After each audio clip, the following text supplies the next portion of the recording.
So apparently, airline seating is fat phobic. Morbidly obese people are oppressed because they have to ask for seatbelt extenders. And if at any point during a flight you experience any level of discomfort, it's because of bigotry and discrimination. Things I will never do again as a plus-size traveler.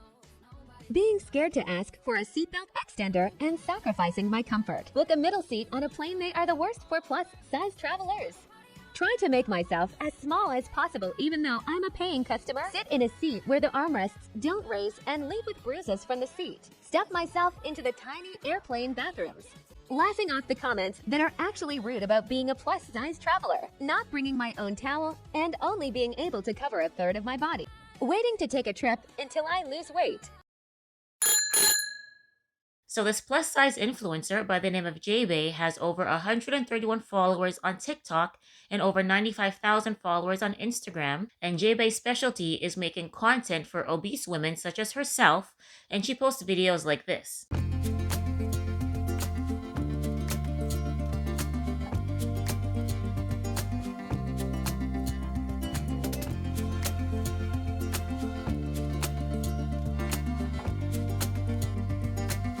What is this? Sit down. You know what? We're not going to die of radon. We're going to die of boredom. Yeah. But the reason that she has gone viral is because she started a petition on change.org and she created a TikTok video discussing her petition. And what is this petition about? Well, Jae Bae is upset because she's too fat to fit into one seat, and she thinks that the airlines should all be required to accommodate fat travelers, and the fat travelers should not have to pay for multiple seats. So you want to hear my hot take on plus size travel and why I think every plus size traveler should get a free second and even third seat on an airplane? Then you better keep watching and sign my petition to make some real change. Let's just state facts. Plus size travelers need more space. And many people agree that plane seats are too small, even for the average size person. As a plus size traveler myself, I know how uncomfortable and unsafe it can be to squeeze into a tiny airplane seat. We are not asking for special treatment or luxury accommodations. We simply want enough space to travel comfortably and safely without fear of being discriminated against because of our size. It's truly that simple. If you agree that every traveler deserves to fly comfortably and without fear of discrimination, then go ahead and please sign my petition and share it with everybody that you know. Let's work together to make air travel more inclusive and accommodating for everyone. Now, when I first heard this story, my instinct was the same as pretty much everyone else's who also heard this story. Why should you get extra seats for free? You're broke! You're poor! But did you know that many airlines already do this? And guess where I learned that little bit of information from? So first on my list of plus-size friendly airlines to fly in 2023 is Southwest Airlines. They offer plus-size passengers, or passengers of size as they call it, a free second seat, or they will reimburse you if you decide to pay for your second seat ahead of time. The next airline that I think is plus-size friendly is Alaska Airlines. They also have a customer of size policy. If you buy a second seat on an Alaska Airlines flight, they will reimburse you after the fact for your second seat as long as there was one available seat when your plane departed. JetBlue is another great airline to fly if you're plus size, and let me tell you why. They offer a bit of a roomier seat with an average of 18.4 inches in width with a pitch of 32 to 35 inches, which is pretty roomy in my opinion. And last on my list is Delta Airlines. They are known for allowing plus size passengers to move to a row where there's an empty seat free of charge. Okay, so what are you upset about? What's your problem? You really want to know what my problem is? No, that was a rhetorical question. I don't want to know anything from you. According to Jae Bae, she was inspired to start her petition after a flight that she took with her partner from Washington to Denver, which was over 2 hours long. And she claims that when they were boarding the plane, other passengers refused to sit with her and her partner. And the two of them received looks of disapproval and hateful comments, according to her. Girl, grow some thicker skin. When I go to the gym and I'm using the leg curl machine and I'm sitting there texting, I also get hateful comments and looks of disapproval. I know, I'm sorry, I'm annoying. I'm not saying people should do that, but I'm just saying, grow some thick skin. Why are you upset that people did not want to sit in the aisle with you and your partner when you say both you and your partner are size 6X? Where was the room for the person to sit? Where were they going to fit? How? I'm just saying, why would you want someone to be sandwiched in between you and your boo? People are usually happy to have the whole row to themselves. Like, who cares if they give you dirty looks? When speaking about the oppression she experiences while flying, She mentioned one instance where she was forced forced to sit in only one seat. She could not fit comfortably in that one seat, and the one seat did not have a retractable armrest. So she says she experienced great pain and discomfort and bruises because she was forced to squeeze into one seat. Look, I have no sympathy for her. First of all, you know your size, and you know that you cannot fit comfortably in one seat, and you chose not to book a second seat. That is your fault. And furthermore, you know that many airlines will reimburse you for the second seat, but still you did not book it.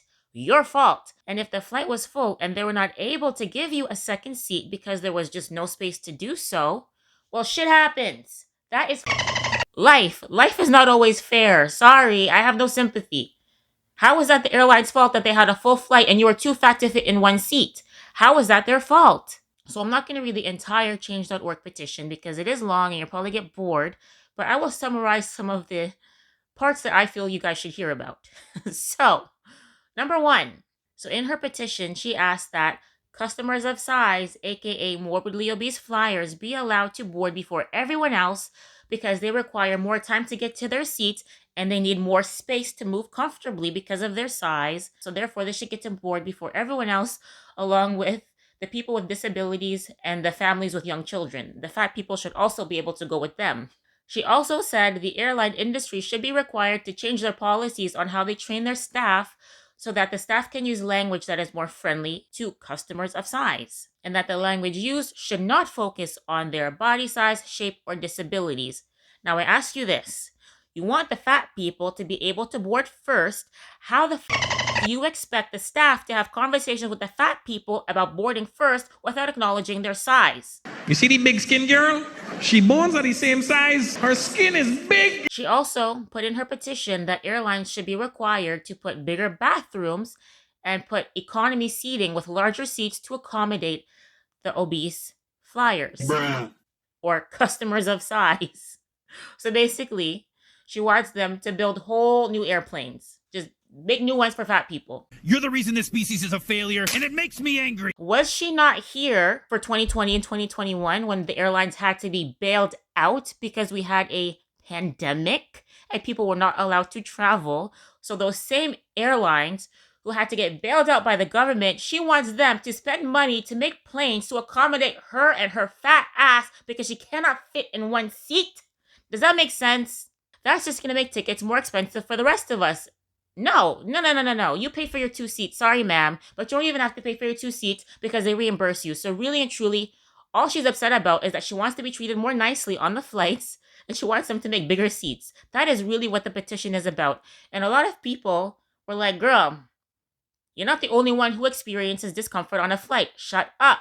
We all just suck it up because we don't want to pay expensive fares. Tall people came out and they said, well, we're uncomfortable. We have long legs. There's not enough room for us. But we understand that this is the sacrifice of taking a commercial flight. That's just life. And you know what she did? She went back and she amended her petition and she put out another video. And now she's including tall people in her fight for justice. Today, I want to talk about the misconceptions regarding my petition. I recently started a petition that demands the FAA to protect plus-size travelers and customers of size, which millions have heard about now around the world. Taller individuals also face many of the same challenges that plus-size travelers face when traveling by air. Legroom is often limited, and plane seats are designed for the average size individual. By having regulations in place that protect plus-size travelers, taller individuals would also benefit greatly. Lastly, there are individuals who physically take up more space regardless of their size, and they also deserve to have access to safe and comfortable air travel. By signing my petition, we are not only advocating for the rights of plus-size individuals, but for the rights of all individuals who face challenges when traveling by air. Let's stand together and demand that the FAA takes action to protect the rights of all air travelers. As of the making of this video, her petition is at almost 10,000 signatures. And I'm sure all of the attention that she's gotten from going viral over this ridiculous petition has helped her with her plus size travel blog and, building her social media presence. Because I will be fair, she does do a lot of research and she does give some good information to her followers. So I'll be fair. But I don't think the FAA should entertain this shit. Her demands are ridiculous. A lot of the things are already in place, and the rest of it is just her her complaining that she can't fit in seats. I hope I'm not being too mean. I'm not trying to be a mean person. I'm really not trying to be mean, but I'm very frustrated that we have gotten to this place in society where people want the entire world to change to accommodate them rather than accepting things as they are and just making changes to live more comfortably. And I just want to say one last thing about plus size influencers or fat activists. It's very sad that there are people who are trying to normalize and glorify an unhealthy lifestyle. In some of her videos, she has an oxygen tank with her, and she says the reason that she has the oxygen tank is because she has pulmonary hypertension. And I'm not sure how old she is, but I would guess that she is less than 30 years old because she does look very young. And hypertension is something that is a very serious condition with a high fatality rate. Not only does it have a high fatality rate, but it also negatively impacts your quality of life. And pulmonary hypertension is positively correlated with obesity. According to PubMed, 38% of people with pulmonary hypertension are obese, and 48% with severe pulmonary hypertension are obese. And what bothers me about fat influencers is that when their whole brand and identity is tied to their obesity, they may find themselves in a situation where they feel obligated to stay obese and stay unhealthy to appease their fan base. Like, just look at Lizzo. Lizzo is a plus size girl, and she has a lot of fans who are also big. And they like that they have a big role model to look up to. And anytime Lizzo declares that she's going to go on a diet, they all boo her. It's tomato, tomato, tomato. They don't want her to lose weight. They say she's a traitor. They basically criticize her for wanting to be more healthy. And so if you look at Lizzo right now, she's still a very big girl. She's not lost the weight. And I think that she's been bullied into staying fat. And I worry that when you brand yourself as being a fat influencer, you've put yourself in that position where now you feel obligated to stay fat to have your audience. And I also worry that fat influencers encourage unhealthy lifestyles by conflating self-acceptance with self-care. For instance, Jalen has a video of herself driving an accessibility cart through Walmart, and in her voiceover, she tells her followers that using such a device is a form of self-care. Accessibility is for everyone. No one should feel ashamed or embarrassed for using the tools they need to navigate the world. Your worth is not determined by your size or ability. You deserve to feel comfortable and confident wherever you go. Using mobility aids is a sign of strength and self-care, not weakness or defeat. Don't let anyone make you feel otherwise. I have to say that I humbly disagree. If someone is so overweight that they cannot walk through Walmart, self-care went out the window a long time ago. Loving yourself, among other things, means taking care of your health and holding yourself accountable for your own choices rather than expecting the entire world to change to accommodate your extraordinary circumstances. Anyways, what are your thoughts on this story? And do you think that fat activism is beneficial or harmful to fat people? Personally, I do believe that fat activism and the fat acceptance movement is perpetuating complacency rather than encouraging people to truly love themselves and be as healthy for themselves as possible and for their family and friends and loved ones. But those are just my thoughts. What are your thoughts? Let me know in the comment section down below. So I was recently looking at my statistics, and 95% of you who watch my videos are not subscribed. That is a whole lot. So if you've made it to this point of the video and you have not yet hit the subscribe button and you do enjoy my content, please don't forget to hit the subscribe button before you click off of this video. Please don't forget to hit the like button because it helps me in the algorithm, and leaving a comment also helps me in the algorithm. So you can do those two things to help my channel out. And if you'd like to see more videos just like this, I have 2 more videos for you in the end cards. I will see you guys in the next one. Take care of yourselves. Love yourselves. Bye.